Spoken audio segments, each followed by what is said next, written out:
Sol, you were which barisan yang Global Summit Flotilla ni? Which barisan were you yang nak sampai ke Gaza? The first barisan, the second wave, third wave? Kalau ikutkan sebenarnya, Yeah. we are the second wave. Okay. After Medlin dan Handala. So kita orang antara yang kedua, second wave lah. Second wave lah. And then siapa yang dalam boat tuan? Okay, antara yang dalam boat kita orang sebenarnya banyak bertukar-tukar. So dari first boat daripada Spain ke Tunisia tu, so antara orang yang penting tu adalah ni lah, kita orang punya organizer.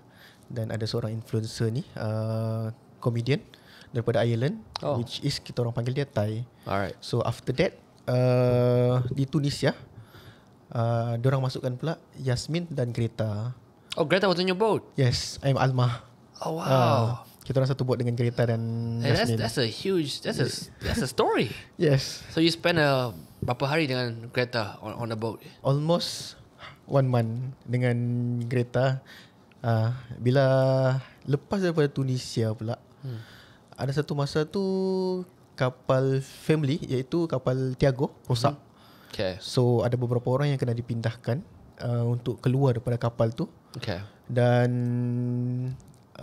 bincang punya bincang, dan saya salah seorang yang menawarkan diri untuk keluar untuk daripada kapal Almah. Okay. Dan saya pergi ke kapal Johnny M, which is kapal Haikal, Hazwani Helmi, Heliza Helmi, dan ada beberapa orang Malaysia. Yeah. So ditakdirkan pula bila saya di Johnny M tu, ada banyak peristiwa sebenarnya. Walaupun saya 2 hari dalam Johnny M, 2 hari 2 malam. Yeah. Johnny M, dan saya kembali semula ke Almah. Kenapa saya kembali semula ke Almah? Disebabkan kapal kita orang berlaku kerosakan enjin. Air masuk ke dalam bot dan kapal nak karam. Oh, sebab punca? Sebab It was just an old boat. It was something wrong or? kita orang pun tak tahu, tapi buka kawasan enjin, bilik enjin, air dah melimpah masuk. Ada lubang? Kita orang tak nampak lubang tu. Kita orang tak tahu, mungkin sabotaj ataupun mungkin kesilapan teknikal. Sabotage. Ada satu mamat sebelum ni kita ada interview Haikal. Ya. Dia kata ada satu mamat ni yang setiap boat yang dia masuk ada je masalah. Betul. Was the guy on your boat? Mamat tu ada dalam boat you? Tak ada. Tak ada. Cuma yang bila sebut yang di mana dia pergi tu semua ada sabotaj. Itu pun ada dengar juga. Ya. Yeah. Tapi dalam boat kita orang tiada. Tapi Hampir karam lah. So kami diselamatkan oleh kapal emergency dari Itali. Okay. Yang ada join kita orang sekali, tapi just sebagai observer lah. Tapi boat tu last karam tak? Kita orang tak tahu dah keberadaan boat tu. Last kami tinggalkan dia dah hampir karam lah. Dia dah begini dah. It's gone. Yeah, that's most likely it's gone. Ya. Wow. Lepas tu Nasib baik you guys got the emergency SOS. yes, betul. Sebab kita orang gerak sekali. So sebelum bot tu karam, dia ada beberapa masa dalam dekat sejam nak enjin tu akan mati. So masa tu lah generator pun ada sedikit. So masa tu lah kita akan berhubung dengan kapal flotilla yang lain. Was it like a old boat ataupun modern punya boat? Sebab kat tengok kat gambar ada je banyak boat yang sail yang nampak yang lama punya boat. Betul. Your boat was like one of the old ones ataupun modern punya boat? Dia taklah moden sangat, tapi dia taklah lama sangat. Dia tengah-tengah. Dia macam kapal Zizi Kirana Hyuga. Dia lebih kurang macam kapal Zizi yang sederhana. Okay. Dia tak besar. So just now you started the episode by saying you were on the same boat as Greta. Yes. Dia ni dikenali di dunia sebagai aktivis terkenal lah. Her voice is very loud. Yes. Dia lantang bersuara. Betul. Tuan dapat tak to chat with her on a boat? You were with her for 1 month, satu bulan. Yes, betul. Were you able to chat with her ataupun dia agak private? Yo, dia Greta ni, bila kita cakap pasal dia kan, dia antara orang yang kita cakap nampak macam introvert. Tapi yalah kita tak tahu dia introvert kita kan. Tapi bila awal-awal kita tengok tu dia macam ni lah kurang layan sikit. Tapi sebenarnya bila dia lama-lama kurang layan. Kurang layan kita. Tapi bila lama-lama dia dah selesa dengan kita. Mungkin dia first time kot nampak orang kita macam orang Malaysia cakap bahasa lain daripada dia. So lama-lama kita orang dah jadi macam rapat. Macam semua dalam satu kapal ni kita panggil sebagai klan.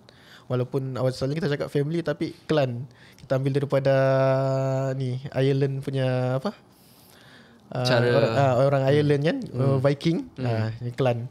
So bila cakap macam tu, okay, Greta pun dia jenis yang happy go lucky punya orang. Lama-lama kita dah kenal Greta ni, dia happy go lucky.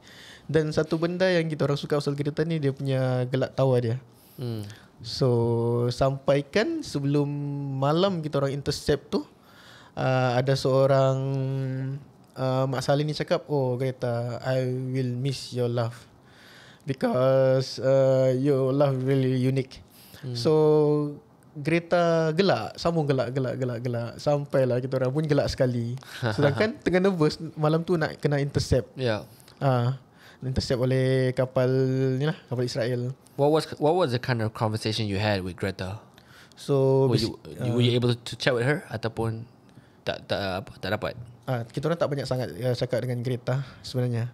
Sebab apa? Sama juga 1 bulan dalam boat dengan dia. Sebab dia kebanyakan Greta ni antara orang yang busy tau. Dia cakap dia banyak interview, dia banyak interview sana sini kan. Setiap hari akan ada live. So live kat apa dengan apa masing-masing negara masing-masing lah. Betul, negara masing-masing dengan media masing-masing. Sebab Greta ni antara orang yang yalah the front line lah, front line dia. Quite famous lah berbanding kita orang ni. Kita orang ni follower pun sikit So memang selalu Greta akan setiap hari akan pesan ke kita orang, bila mana kita live, kita kena selalu update pasal keadaan Palestin, keadaan Gaza khususnya. So jadi itulah selalu conversation kita orang dengan Greta sebenarnya. Pernah tak makan satu meja ke? Pernah. Kita orang selalu makan, kalau waktu makan tu memang kita orang akan makan semeja. Jadi ada satu masa tu sebenarnya kita orang tak boleh bagi tunjuk kita orang makan sebenarnya. Sebab demi menjaga hati saudara-saudara kita di sana. I mean in live lah, waktu live lah. Waktu maksud cap, I mean tanpa when there's no live. Yes. Korang makan semeja ke, borak-borak kosong ke? Tak boleh nak tangkap gambar. Tak dibenarkan. Greta sendiri pun tak bagi. Even kita nak buat live ke waktu makan tak boleh sebenarnya, sebab tak bagus kalau orang tengok. Sebab yalah saudara-saudara kita tengah kelaparan tapi kita makan makan secara open lah. Secara open. Correct. This tak okey lah. Dan kita orang sendiri pun untuk elak benda tu daripada media. How would you describe Greta? Greta ni dia antara seorang yang ceria lah. Dia happy go lucky punya orang sebenarnya. Dan dia sangat humble.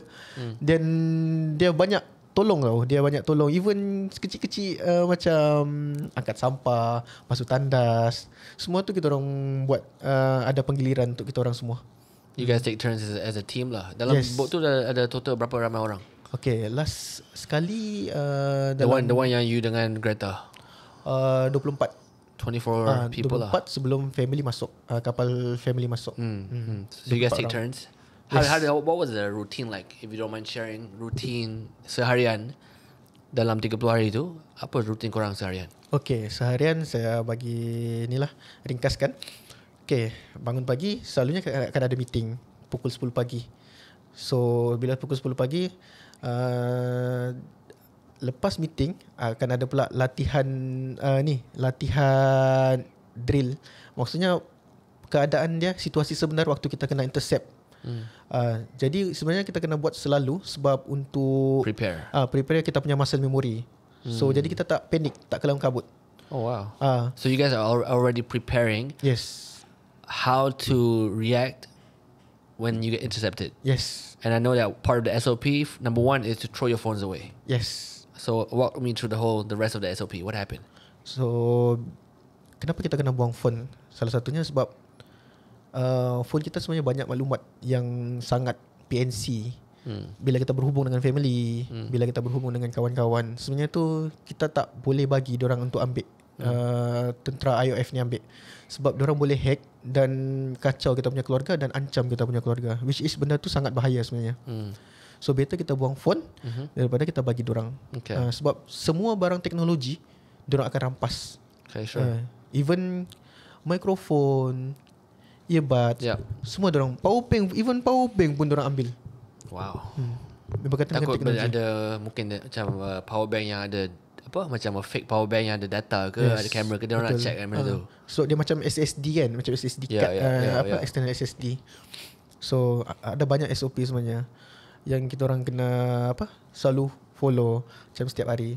Dan penggiliran untuk basuh tandas pun ada. Macam kami ni kapal besar, kapal Alma antara kapal yang paling besar sebenarnya.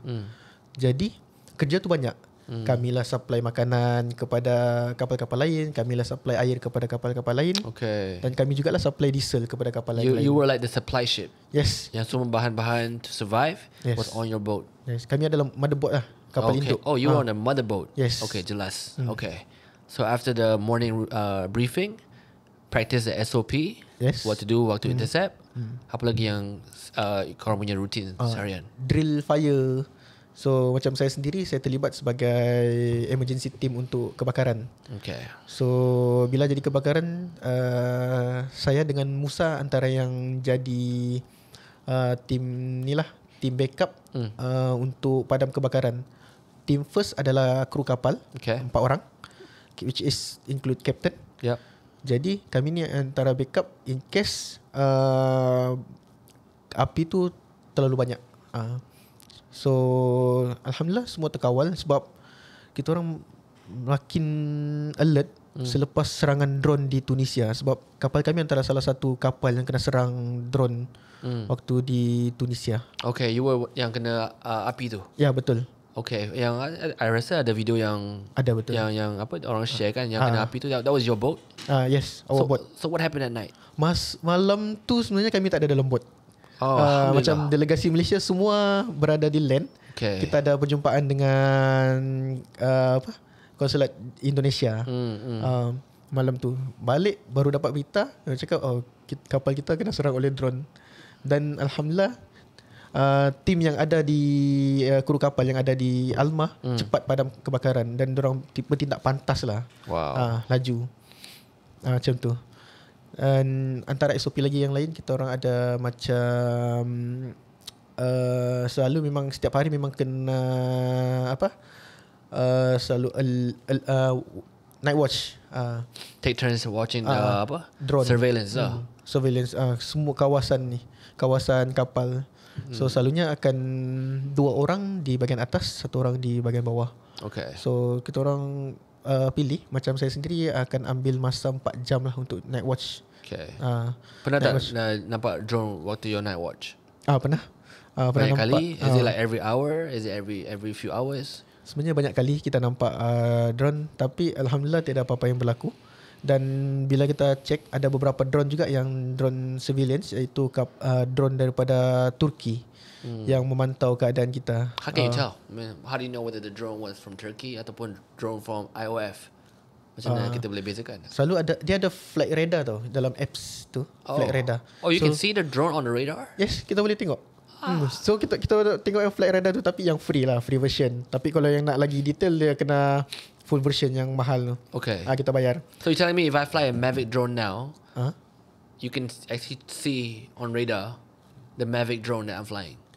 Kalau Mavic tu selalunya dia macam-macam jenis drone tu sebenarnya. Ada yang berdaftar, ada yang tak berdaftar. Okay. So selalunya kita akan itu drone ke? Itu satellite ke? So kita akan tanya. So ada lagi tim yang berpengalaman, dia akan tanya, itu drone. Ini drone. Ini satellite. So kadang-kadang kita keliru, itu satellite ke, drone ke, bintang. Okay. You can see on the radar. Yes, kita boleh tengok. Even the IOF punya drone, korang boleh nampak kat dalam radar. Ya, betul. Oh, that's convenient. I would assume Kat fikir diorang ni macam covert. Guna drone yang orang susah nak tengok dekat radar. Ya, ada juga. Ada juga. Sebab drone ni dia selalunya dia macam dia dekat, dia datang dekat baru dia attack. Dia akan off lampu, dia attack.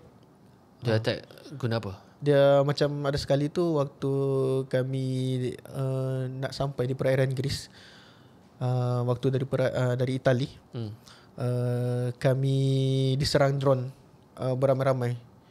Waktu tu Alma bersendirian. Okay. Dan like a drone wave. Yes. Diorang buat apa? Drone tu buat apa? Diorang sebenarnya digunakan taktik yang sama yang diorang gunakan di Lubnan untuk halau orang, which is diorang guna flashbang. They drop flashbang bombs. Flashbang. Betul. sebenarnya untuk menakutkan kita orang, untuk taktik yang sama yang orang guna di Lebanon untuk halau orang orang awam di sempadan Israel dan Lebanon. So taktik tu yang taktik yang sama orang gunakan dengan kita orang. Okay. Malam tu memang serangan drone waktu tu dalam pukul 3, pukul 2 macam tu. Dan memang kita dengar bunyi dia. Dan ada rakaman tu dalam bertebaran jugalah. Macam ada beberapa kapal yang terimpact daripada serangan drone tu. Antaranya kapal ZRA lah. Luna Bug, tak silap saya. I mean, we'll talk about how many flashbang in one night. Kalau kalian kira dia ada 10. 10 flashbangs lah. Yes, 10. Per night. And this happened every malam night? Tu je. One night lah. Just okay. one night. Faham. Sebelum kapal-kapal Itali datang untuk ni mantau keadaan kita orang. Kapal jujur lah, kapal Italy tu yang at first when I read the news yang Italy ada hantar kapal. Yeah. First reaction obviously like wow, best. Bagusnya Italy bantu flotilla tersebut. Tapi jujur, did they really help? Sebenarnya Sebab halfway through rasa dia orang tarik balik kan. Dia orang tarik dia punya kapal kan. Ya betul. Dia orang sampai ke garisan kuning. Tak masuk pun ke garisan kuning. Apa function Italy punya defense time tu? Jujur kami cakap kami tak mengharapkan apa pun daripada kapal Itali ni sebab kita tak tahu macam mana dia orang akan react dengan apa yang jadi dengan kita. Correct. Tapi so far sepanjang dia orang ada serangan drone pun tiada.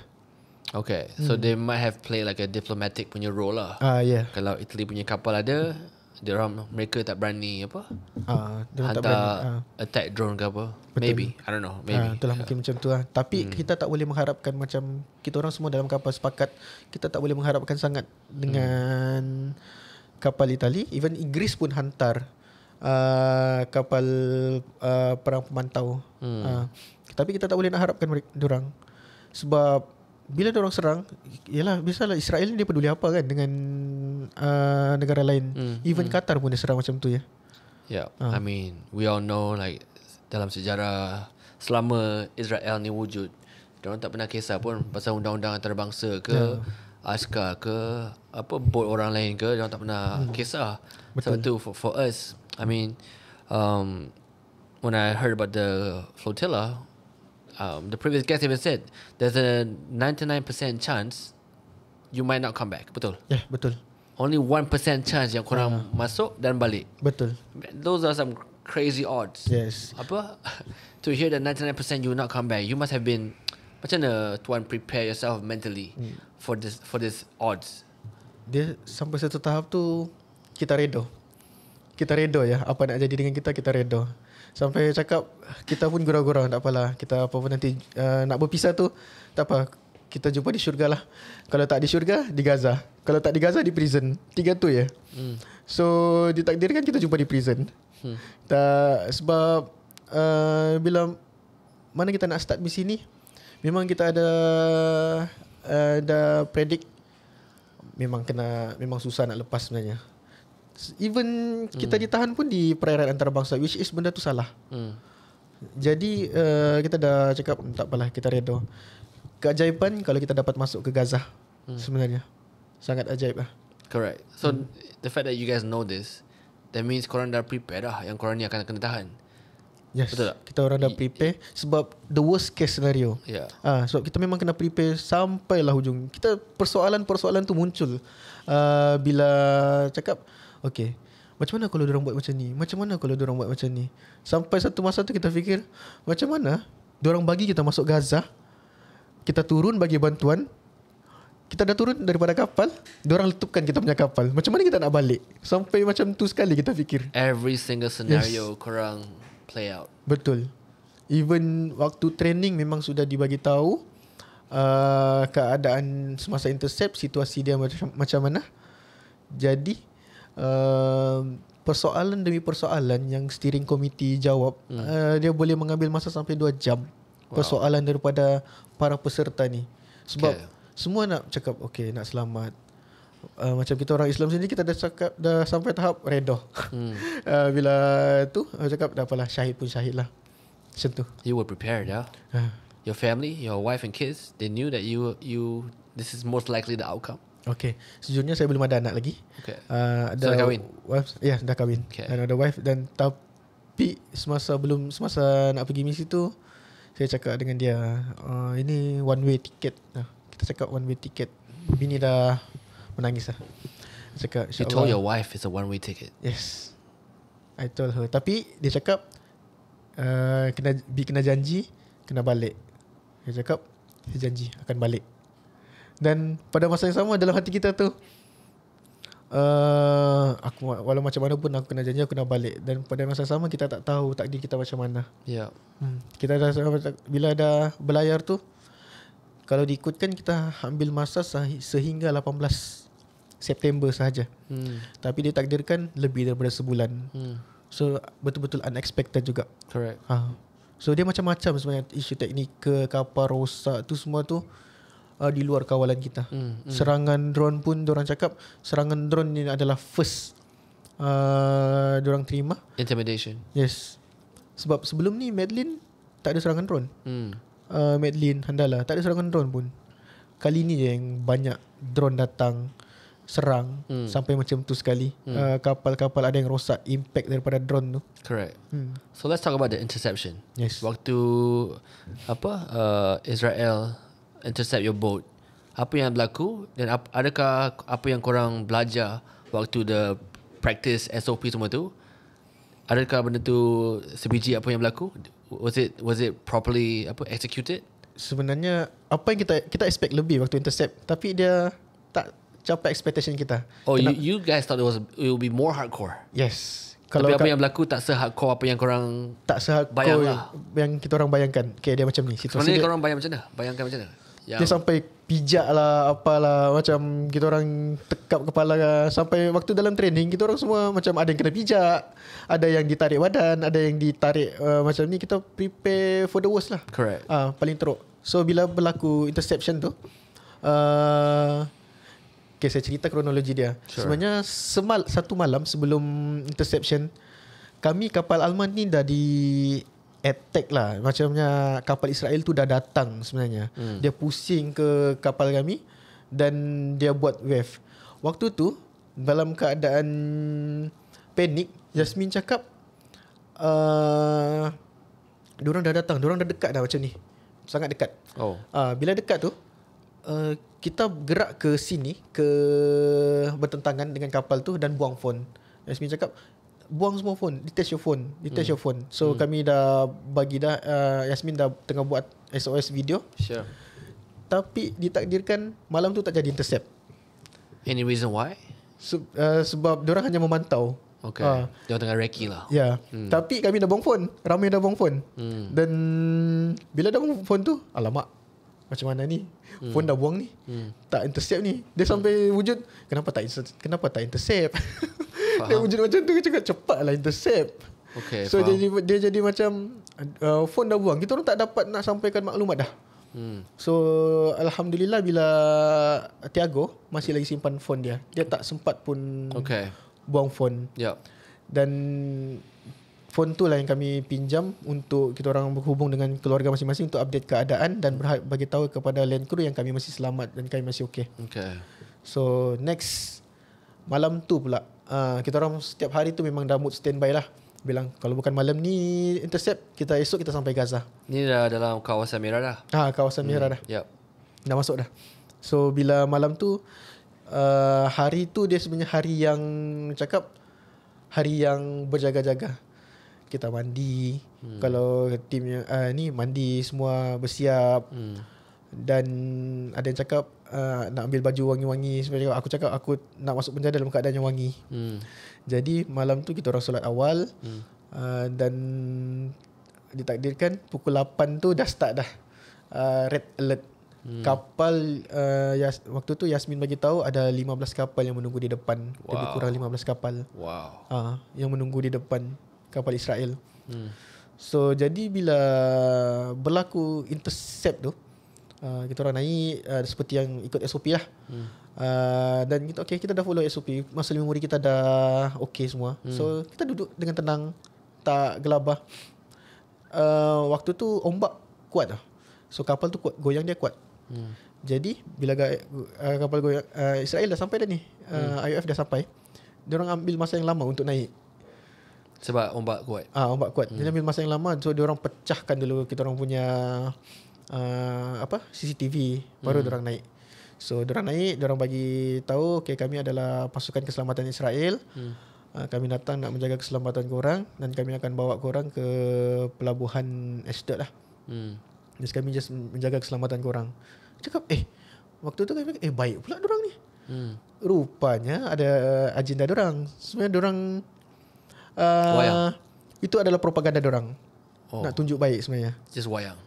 Wayang. Yeah. Sebenarnya diorang memang sebab diorang rakam semua benda tu. Dan diorang jadikan kereta ni adalah propaganda diorang, yang diorang layan kereta ni dengan baik. Okay. Itulah sebenarnya diorang punya propaganda. Diorang layan kita baik-baik sebab bertebaran video yang Israel ni bagus, bagi air, bagi roti. Sebenarnya roti dan air tu adalah kita orang punya juga. Barang yang kita orang punya sendiri di atas kapal tu. Okay. So diorang sendiri cakap ada yang nak air, kami tak nak, kami tak akan terima. Even kalau dia hulur pun kita orang takkan ambil. That was the SOP lah. SOP. Jangan ambil apa-apa yang diorang bagi. Jangan senyum. Jangan senyum ataupun jangan gelak. Sebab diorang akan rakam semua benda tu. Sebab memang banyak kamera diorang pasang untuk rakam kami. Itulah propaganda diorang. Okay. Propaganda Israel. So walk us through the interception. Apa yang berlaku? They come on board. Dia kata this is safety. We're here to protect your safety. Yes. Dan apa yang diorang buat? Mula-mula diorang akan pecahkan kita orang punya internet dulu lah. Benda tu yang first diorang buat dulu. Diorang pun ada SOP juga diorang kita kan. Tapi malangnya diorang pecahkan internet yang salah. Sebab kami punya kapal ni besar. So internet kami ada banyak. Okay. Ada dalam 3 macam tu lah. Sure. So jadi internet lagi satu tu memang jauh daripada diorang. Diorang kena naik juga. Naik ke kawasan kita orang untuk potong wire dan kabel semua tu. Untuk potong satelit apa semua tu kan. Tapi sempatlah dirakam macam mana diorang punya keadaan waktu tu, keadaan kita orang waktu tu. Jadi macam tu lah. Waktu intercept dia memang akan bagi kita, dia layan kita dengan bagus. Tapi sebenarnya ada udang di sebalik batu. Even video kereta dipasarungkan jaket pun diorang record. Dan benda tu yang diorang jadikan propaganda yang cakap Israel ni bagus. Okay. But only for your boat, right? Sebab Cap ada interview other people from different boats. The rest got it bad. Yes, betul. Kan? Ada yang kena water cannon. Dia hanya proper sebab Greta. Ya, Greta ada dekat boat tu. So diorang kononnya baik lah. Tapi boat lain kena quite kejam juga. Greta memang jadi tumpuan lah waktu tu. Sebab ada boat yang kena water cannon. Ya, betul. I think Ardell got injured, right? Ardell, Piu Rahmat, antara yang kena water cannon. Even kapal Abang Razali Awang pun kena juga. But your boat? Tak kena. No aggression. No aggression. Wow. Dia jadi macam kita orang rasa pelik. Tapi bila fikir balik, sebenarnya ini propaganda orang. Dan setiap kali itu diorang akan rakam kita orang ni. So kami memang sudah dibagi tahu sebelum ni, jangan senyum, jangan buat muka happy. Sebab benda tu yang diorang akan jadikan propaganda diorang untuk nak bagi tunjuk yang diorang ni layan baik. And that you guys are okay. Dan kita orang tengok waktu dalam berita, bila kita orang lepas daripada tu, tengok di berita-berita, wah, siap diorang tarik tangan untuk naik atas kapal, atas pelabuhan tu. Sebab waktu kita orang turun ke immigration tu, pelabuhan Ashdod, diorang siap bantu lagi kita naik, angkat barang, angkat hulu tangan, capai tangan kita untuk naik. Wow. Tapi, this is a different story than the previous guy. Yes. My last episode, it was like diorang buat diorang macam haiwan. Yes. This one diorang buat macam 5-star hotel. Lepas itu proper tu. Sebelum waktu sampai, dia memang sambut kita. Dia siap potong kita punya tangan yang diikat. Lepas tu dia hulur tangan nak bantu kita. Rupanya benda tu yang diorang record dan diorang sebarkan. Ada je yang saya ada nampak footage tu. Ada yang layan dah. Tapi yalah, memang tak boleh nak ni lah. Memang tak boleh nak naik. Macam kita orang lelaki boleh naik. Dia cakap, saya tak perlu awak punya pertolongan, saya naik. Tu diorang tak rakam. Diorang memang dah standby dah. Kamera ada 2-3 orang yang di atas tu untuk tunggu ni. Setiap kali diorang nampak kita orang gelak-gelak di dalam, diorang akan rakam.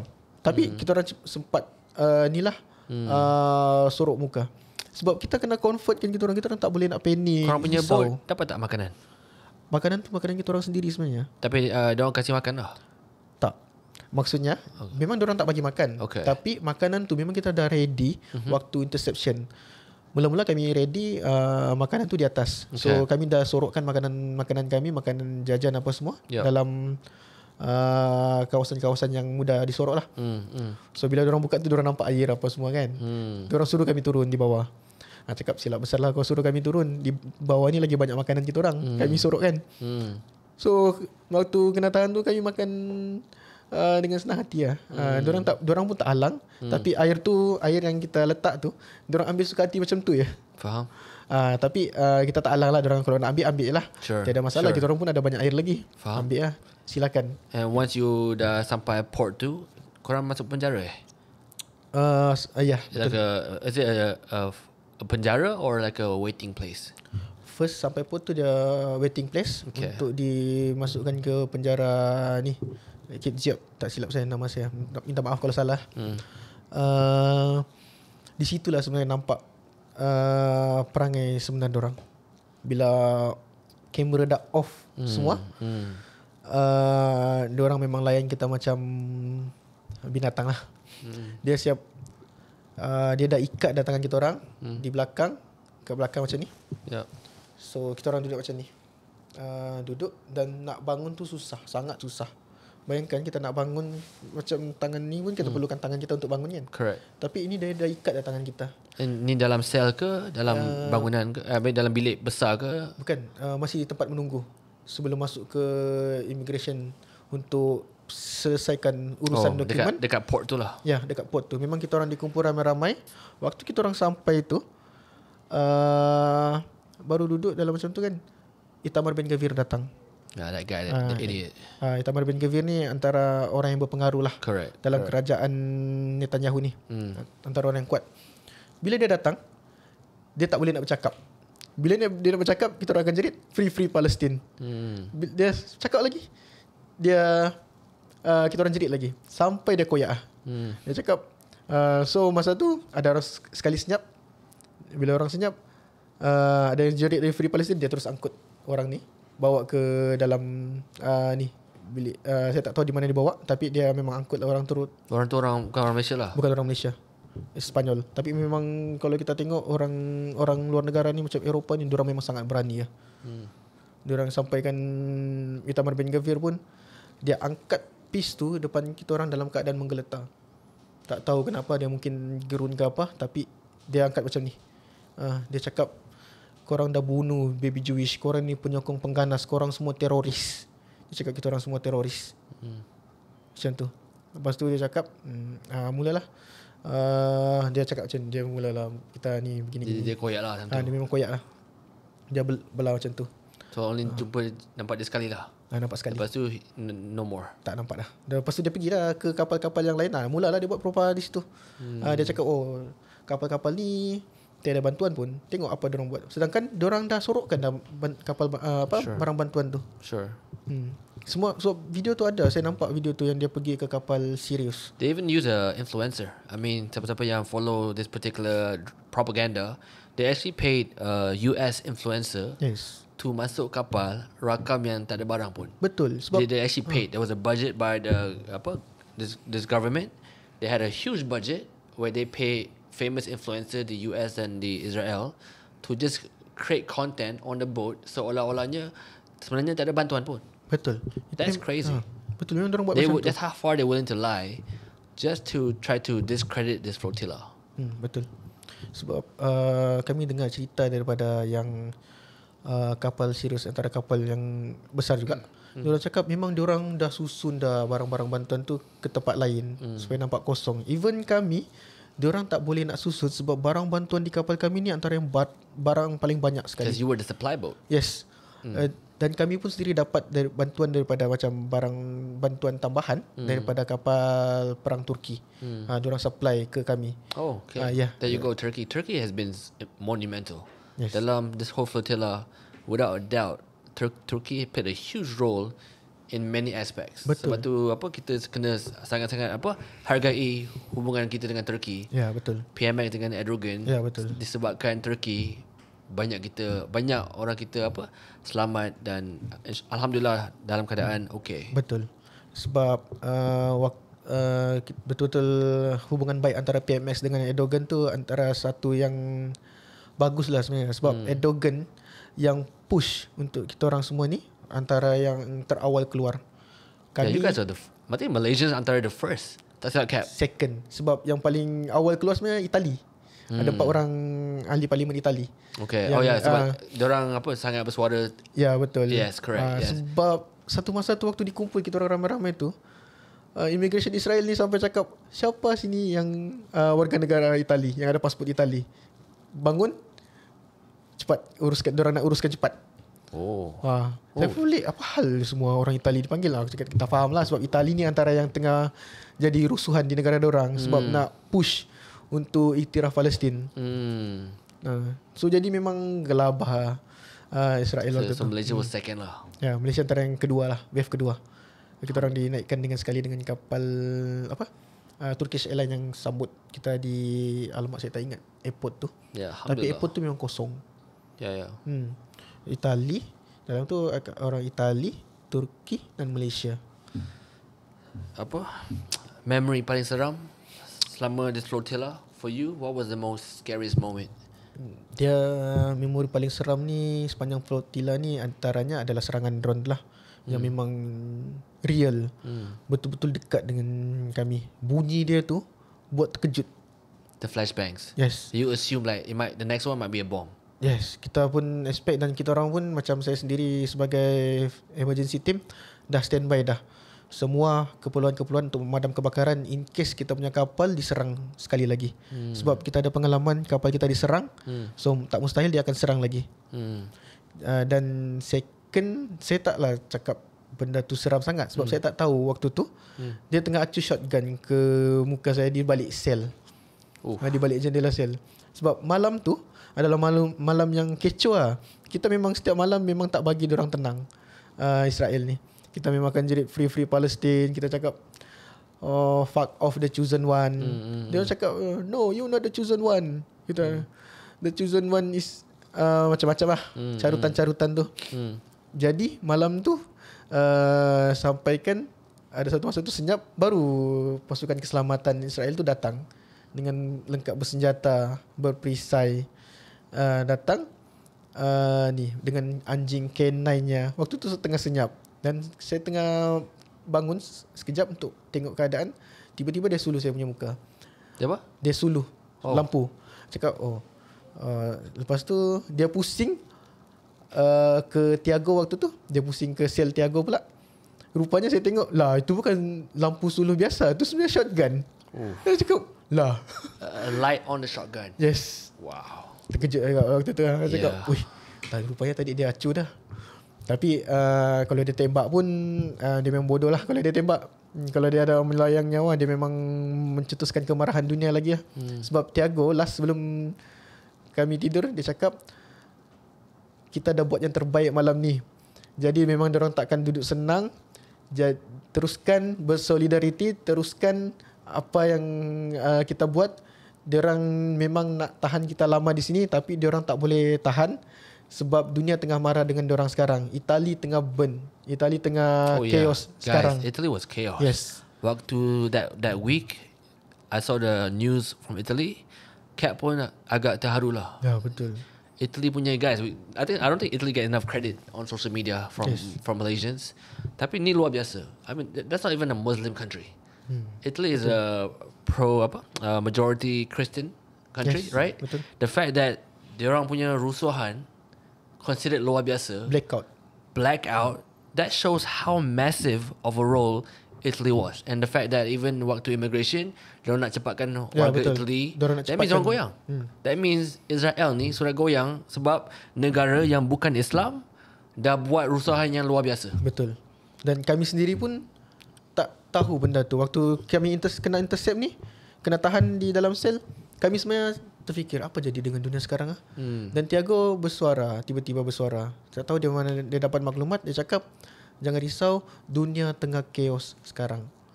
Dia cakap terutama Itali. Tiago dari mana?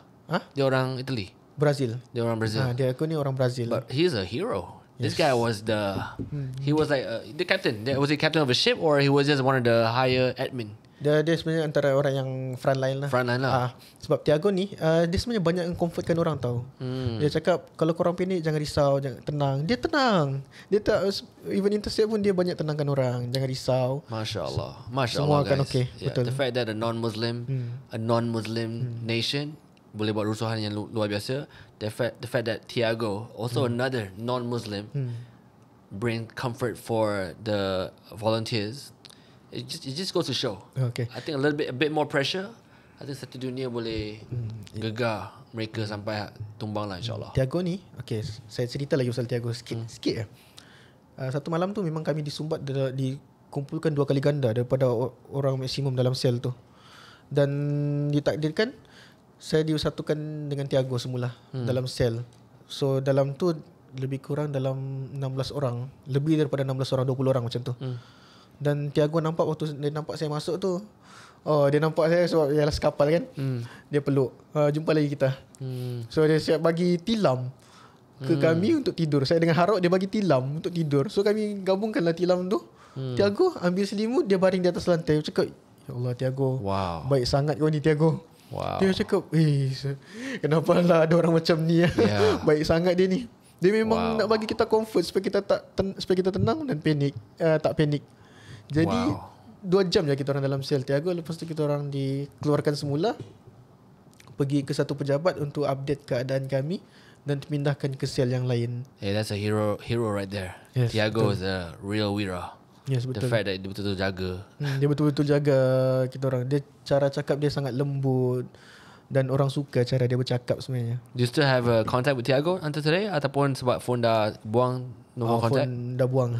Selalu kalau nak contact Tiago ni, macam saya sendiri saya lambat. Sebab saya keluar daripada Almah dan masuk semula ke Almah. Jadi diorang tak sempat nak masukkan dalam grup besar. Faham. So jadi memang semua kontak tu hilang, tak dapat. So diorang dah remove daripada grup grup Signal. Kami pakai Signal untuk berhubung. Lepas tu dah dikeluarkan. So tak dapat nak kontak. Tapi it's okay. Tuan Nadir boleh berhubung dengan Tiago.